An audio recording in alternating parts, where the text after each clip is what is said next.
This channel does not promote any violent, harmful, or illegal activities. All content provided by this channel is meant for an educational purpose only.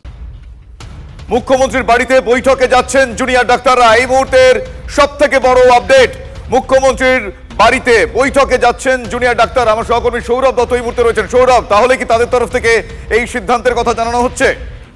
দেখো, এখনো officially জানানো হয়নি, তবে সূত্র মারফত আমরা যেটা জানতে পারছি সেটা হচ্ছে যে পঞ্চম এবং শেষ দফার যে ডাক মাসকট স্পিন কন্ট্রোল ল্যাবের পরীক্ষায় এটি প্রমাণিত। কেয়াসেট আলোপেক্স পেন্টা অ্যাক্টিভ নতুন চুল গজাতে সাহায্য করে, চুল পড়া বন্ধ করে। Keya Seth Alopex penta active 10 hair fall প্রবলেমের একমাত্র সলিউশন। শেষ দফার জন্য যে ডেকে পাঠিয়েছিল মুখ্য সচিব, তারা যে বলেছিলেন যে পঞ্চম এবং শেষ দফার জন্য তাদেরকে বৈঠকে আসার জন্য আহ্বান জানানো হচ্ছে। সেই আহ্বানে সাড়া দিয়ে তৃতীয়বারের জন্য তারা যাচ্ছেন, কালীঘাট যাচ্ছেন। সেই প্রস্তুতি তারা শুরু হয়ে গিয়েছে। তাদের যে বাসে করে তারা এর আগেও গিয়েছিলেন, সেই বাস যাতে আবার আসে ইসিপিএস থানার সামনে, সেই বিষয়ে সেই প্রস্তুতি শুরু হয়ে গিয়েছে।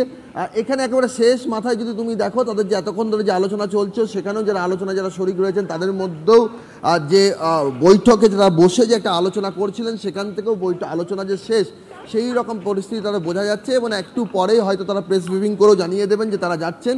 কিন্তু একটা বিষয় স্পষ্ট এখন, যে তারা যাচ্ছেন। এখন তারা সেখানে গিয়ে যে ফরম্যাটে তারা রাজি হলেন, সেই বিষয়টা এখনও স্পষ্ট নয়। তবে যতদূর জানা যাচ্ছে, লাইভ স্ট্রিমিং বা ভিডিওগ্রাফির প্রশ্নে হয়তো তারা অনড় থাকবেন না।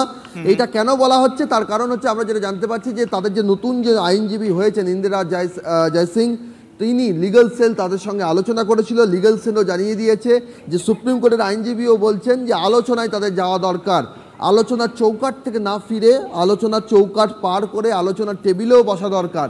তারপর যদি তাদের সঙ্গে সহমতি না হয়, তারা বেরিয়ে আসতেই পারেন, সেটা নিয়ে কোনো প্রশ্ন নেই। কিন্তু আলোচনায় বসাটা জরুরি, এই মত দিয়েছেন সুপ্রিম কোর্টের আইনজীবীও। ফলে সুপ্রিম কোর্টের আইনজীবী সেই বিষয়টি স্পষ্ট করে দিয়েছেন। স্পষ্ট করে দেওয়ার পর এর আগেও যেহেতু তারা মুখ্যমন্ত্রীর সঙ্গে বৈঠকে যোগ দিতে গিয়েছিলেন, সেই বিষয়টা নিয়ে কোনো রকম তাদের কোনো সংকোচ নেই, সংশয় নেই।